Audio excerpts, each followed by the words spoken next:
Welcome to The Writer's Dream. This is a show where authors could talk about their books, how they write them, how they publish them, and how they market them. You can find us here at ltveh.org. Just click on videos and you can see the show. We're also on Cablevision Channel 20 on Thursday afternoons at 3 o'clock. You can find us on Facebook. Just look for The Writer's Dream. If you want to be on the show, you can message me through Facebook or LinkedIn. I almost always get those messages. If you look on YouTube, I have probably now about 200 authors talking about how they write their books, how they publish them, and market them. And if you're interested in starting a writing career, there's a lot of good advice there. So, without further ado, I am going to introduce a very interesting guest today. Her name is Irvana Lew, and her featured book today is Forays in France, a memorable memoir. And I am so jealous, Irvana. I will say you've also written in and around New York from the Romantic Weekend series. And you also have written a wonderful book for mothers, You Can't Do It All, with a lot of advice on how to manage being a mother, which is the Right. hardest job in the world, correct? Okay, so tell us about Forays in France. Well, I am a Francophile. I studied French. I taught French and Spanish in ESL, but I've been a Francophile since I was a teen. I say in the book, but before I knew what the word meant, I was loving everything French. And over the years, I managed to get to France as much as possible. I studied at the Sorbonne when I was 19, and the book sort of starts there and ends. Last January, I returned to the Sorbonne for a class, which was quite a challenge at 86, listening to 3 hours of French literature. Oh, God. I did it and I knew what they were saying, but it was tough. Anyway, I what happened is that when COVID hit, my friend and I had already planned to return to an apartment in the south of France. And our rental was canceled on like COVID hit March 10th, I guess, 15th, 2020. 2 days later, I got money back. And of course, I was so old, I thought I was going to die. I'd never live through it and I'd never travel again. And all I could think of once I stopped worrying about the pandemic was France. And I started remembering these crazy things, the time I lost my car, the time a car had flames in it, the time I had this fabulous meal. And I started writing. And then what happened, I remembered crossing the Atlantic when I was alone when I was 19. And I swear I enjoyed being shut in for as long as we were because my brain was back in France. And of course, with all that time at home, I prowled through old memorabilia and I found menus from 1988, my travel diary from 1959, and all of these details. It was like the Proust taste of the Madeleine.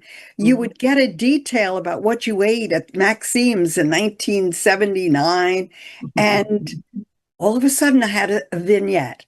So that's how it came about. And no publisher was really interested. It wasn't not that selling You Can't Do It All was easy. There were 16 rejections before Macmillan bought it. But in this case, I wanted to write what I wanted to write. And now self-publishing is a thing. And I just decided I'm going to do this my way. And I finally self-published it. Oh, I'm happy to hear that because all my books are self-published, and I like self-publishing because you have complete control and Right. you don't owe anybody anything. I mean, I don't really know if you make more money. I think it's a lot of hard work, but then I've been told by people who are traditionally published that the publishing companies, unless you're very famous, don't do Right. much in the way of marketing for you. Yeah. So you end up doing your own marketing anyway. So, how did you get started in your writing career? Well, that was sort of interesting because I was a full-time teacher and a full-time mother. Hmm. And in the 80s, Uh, well, I guess it was in the 70s when my friends, the whole women's movement, teachers became lawyers or guidance counselors or whatnot. And I wanted to do something. And a friend of mine proposed that we write the book for working mothers, that women who were doing both jobs really needed a guidebook, a survival guide. Oh, So yeah. that's where I started. But what happened was that when I started trying to find an agent for that book, I was asked, "Well, have you ever published anything?" They And always say that. and I said no, but my brain was smart enough to say I better get published. So I started thinking about what I knew. I Mhm. knew about sailing because my husband was a sailor and I traveled on boats all the time. So I became the contributing editor to Waterway Guide. I knew about eating. My husband had worked in the city, but then we moved to Bayshore in 79 from Islip, a big 3 miles, but we moved to a waterfront home. So he had a boat in the backyard. Well, he gave up commuting to New York. When he did that, we gave up going out in New York. And I looked forward to that. So Sure. I became a food restaurant writer for New York and I don't know, do you remember Long Island Nightlife, that magazine? For Yes. 5 years, I wrote about restaurants in Manhattan and on Long Island for them. And that's how I started writing. It was sort of out of a need. Mhm. Oh, I used to write political essays for Viewpoint for Newsday. I am a feminist and an ardent feminist, but I had opinions and I presented them to Newsday, and a number of them got published, and one got published in the New York Times. Oh, that's So, wonderful. Well, yeah. that was the advice that any of the research that I did when I decided to publish my first book was that publish what you know, magazine article. Don't go for the book first of all, because if you get a few articles published, then you can say, when the agent asks that question, yes, I am published, and Exactly. that's a great way to start. Why did you pick? Because you have such a wealth of memories and interesting things. Why did you pick nonfiction rather than fiction? I haven't even thought about fiction yet. In fact, I have another book, a spa book that's been on my brain for years, at the table eating and on the table getting a massage. Uh, I don't know. I hope I live long enough to think about fiction, but it just has not been on my mind. Because what I found with my own writing is, all right, all of my mystery stories are fiction. But what I have found, and this happened to me during COVID as well, all that time locked in the house, was that I decided to write about sort of my memoirs because I grew up on a flower farm in Queens and I could Ooh. see the Empire State Building from where but I was on a farm. So I was living the farm life. So I thought to myself, let me just, publish season by season and episodes that I remembered. And I put it on my blog and eventually I'll put it all together, but they're all factual and I don't find them as much fun. I lose myself in my fiction. You're inspiring me. I'm going to give it a shot. At least short stories. I think should I start with a short story? I Yeah, mean, you can because there's a lot of sites that accept short stories, but um, or just all come up with an idea. all these notes that you have from France, there's got to be something. There had to be some time during that time that something said, "I wonder about that, and how did that happen, and what if?" A lot of fiction is you see something that's real and truthful, and you say, "What if?" And then you set it in places you know very well, That you like your love, settings sure. at Fire Island. Well, I tell you, thank you. That's all I can say because you have inspired me. Oh, good, good. Yeah, I yesterday I was in the Air Power Museum in Farmingdale. It was on a field trip, and my last Annie Tillery is about the Avenger, which is a real plane. And there was an Avenger, a World War II plane, completely restored, signed by George Bush because that's the plane he crashed in. Right. And it was so exciting because I also have my book there about that. It's called The Mystery of the Lost Avenger. So, there's a lot to say about people who read and notice things. You have such a backlog of memories, and eventually a story hits you. You know, that's it. I'm going to reread some of your Fire Island. I've read a few, and I'm going to reread some because to see how you weave in the place Well, with your story. well Yeah. then do well, two. You could do Girl with Pencil Drawing, and The Mystery of the Lost Avenger. I think those would be the best for that. Okay. Okay, I want you to share, because this is your book, not mine. I want you to share your most memorable, closest, happiest memories in forays in France. I have to say that some of them are the most recent and may be coming to an end.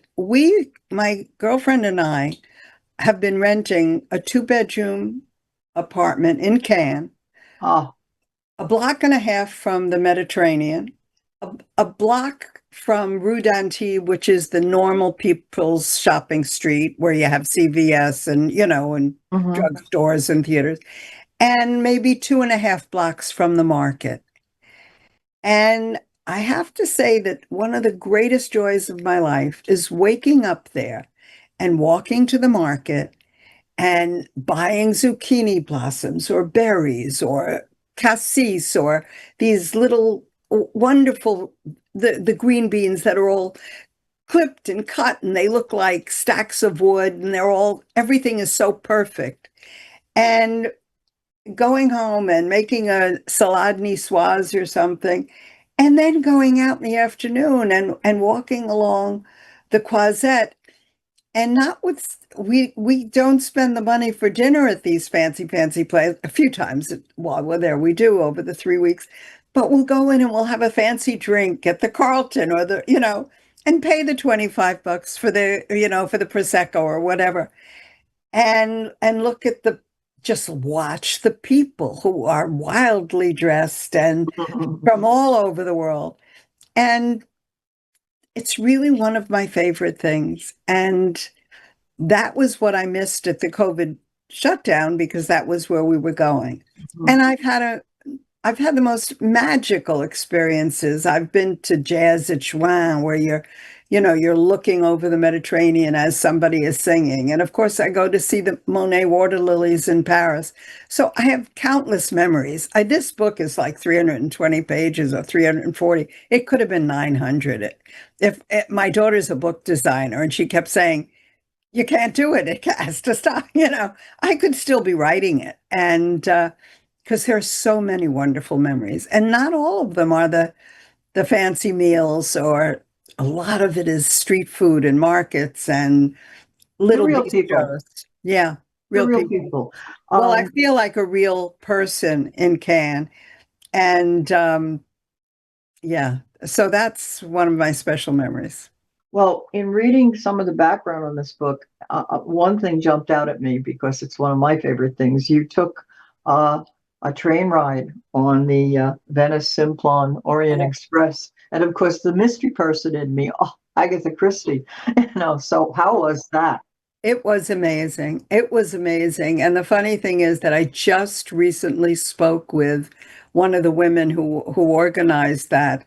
And she lives in Vermont, and she's almost I think she's 6 months younger than me, and she runs a B&B there. But we traveled from Venice, and we got to Venice. Well, the train, of course, was fabulous. But we got to Venice, and I remember getting a bedroom there that was like 6 feet square. And I said in my worst Italian, non posso, non posso. I can't sleep in it. I mean, it was like in a closet. But then you get on this train, and it's like a sailboat in a way, or a Oh ship, yes, I owned a because sailboat. the sink comes down, the bed folds up, the everything, every moment of space is used. But on the Orient Express, it's the best mahogany and it's carved woods and it's velvet and it's gold, and the food was fabulous. And when we slept in Monte Carlo and we overnighted on the train, but when we got to Nice, for some reason the newspapers were there and they took our picture. I wish I had the date of it, but I have my picture in front of the blue train, the blue engine with the uniform. It's just everything about it. From the guy who makes your bed to the person who serves you champagne. It is, if you can do it, it's a bucket list. It's a Oh bucket yeah, list trip. yeah. I Yeah, looked yeah, into it, but at the time I looked into it, I couldn't afford it. But I may well. do it someday. Did you go all the way to Istanbul? No, no, no, no. I went to Istanbul a couple of years ago with my friend, but we went Venice to London. Oh, okay. And I write when we went Venice, the train went along the Cinque Terre, right along the Secret cliffs territory. into Monte Carlo, then Nice, and then we didn't stop again until we got to Paris. And I can remember like yesterday being in Paris and watching the food be delivered to the galley on the train. And all I wanted to do was get off. I didn't want to go. But then we went to the border. We crossed and got onto a British train Hmm. from the border to London, and where we were eating scones and had high tea and stuff for that leg of the trip. So it was Venice to London, and Okay. it was magical. Does it still go to Istanbul? Oh yeah, I think it does. Yeah. Yeah, I found that to Which, be. by the way, Yeah, however you get there, I spent 2 weeks there 2 years ago. Really a wonderful, wonderful city. Yeah. yeah. I went there because I was researching my third book, which takes place in Istanbul and then in Cappadocia, and so I was there for probably 2.5 weeks. Wow. What a And great visit that was. which book is that? Secrets in the Fairy Chimneys. Did you go to Cappadocia? I did. I did. Okay, so I flew to those Cappadocia. those Yeah. geographical geological formations are fairy chimneys. That's what they're Yeah. called. Oh, I didn't know that. Yeah, yeah. No, no, Cappadocia was also a unique, unique place in the world. So you've really traveled extensively, Yeah. and when you are traveling, though, I know in this last book you self-published. So what happened is you had to pay the freight of all the traveling. No, not always. Okay. I, first of all, after I started writing about restaurants in New York in 1985 or so, what happened was I was in LA where my mother and father had moved and my sister, and I got invited to visit I was writing some travel articles, and I wrote for every Long Island travel magazine, lifestyle magazine. And I get to, we're doing a hard hat tour of the Gene Autry Museum, which was being renovated at that time. And interestingly enough, there was somebody from who knows where, Texas, and somebody from who knows what, Idaho. And I'm thinking to myself, I write for New York nightlife, Hmm. which in New York doesn't mean much. It's not New York Magazine, it's not the New Yorker. But compared to Bamboozle, Texas, it means a lot. And so I wasn't on a press trip then, but then I started writing for other magazines. I had already started writing in yachting and sailing magazines and southern boating and all those. And then when the book was published, Ladies Home Journal did an excerpt in this one. So I started doing more and more magazines. So when I had assignments, or if I did not, I would get invitations. And for many years, I was part of the travel press. Oh, I good. mean, I've been writing about travel since before I retired from teaching in 94, and I've been writing about travel since the mid 80s. So after I retired, like my husband was, I told you, the marine business, we would drive to Florida. But en route, I was writing for Sante magazine or this magazine, New Jersey, whatever, Physicians Travel and Meeting, got many magazines. We would drive from New York to Florida, but I would do a spa story in I would do a dinner in Washington, D.C. I would do an Amelia Island spa story. I would do a St. Augustine history story. And then I would get invited. So many of the trips to France I paid for. Sometimes I'd get a free meal or a free hotel. But there are trips in forays in France where I was invited by the French government tourist office, and I was writing so much about France that I did get invited. I did a trip that I was never able to publish. One of the most exciting experiences of my life. I took a car trip from Antibes up to Grenoble on Route Napoleon, which is a chapter in my book and Oh, one of the most interesting trips anybody could take if you like road travel. But having done it, I couldn't publish it because it was only it was a one shot. So you mhm, can't write about it like, here's a place you can go and visit. Do you know what I mhm. mean? Because it didn't work that way. And, but a lot was self-funded, but I did a lot of press trips. I like to shift to the other book, The Romantic Weekends in and Around New York. Uh-huh. 6 states you did, most of them my favorite states. So, what criteria makes for a memorable romantic weekend? Well, frankly, when I did In and Around New York, I was a travel writer, and somebody who had done a different destination for romantic weekends told me the publisher was looking for a New York metro person. And I had just come off of You Can't Do It All. My thought at the time was, and this my mother taught me, when you're young and married with children, or just married with children, or too busy careers, or crazy busy lives, you need to have a place where you can stay in bed on a Sunday morning together and have that private time. So I looked for a place that was no more than 3 hours from home. I didn't go as far as Boston. I did mostly up maybe to Providence and stuff, but like a 3 hour window, Cape May up to a little bit Lenox. Maybe there's a couple of places that were 4 hours, but someplace you could get to in a day overnight Mhm, or in 2 nights. That was one criteria.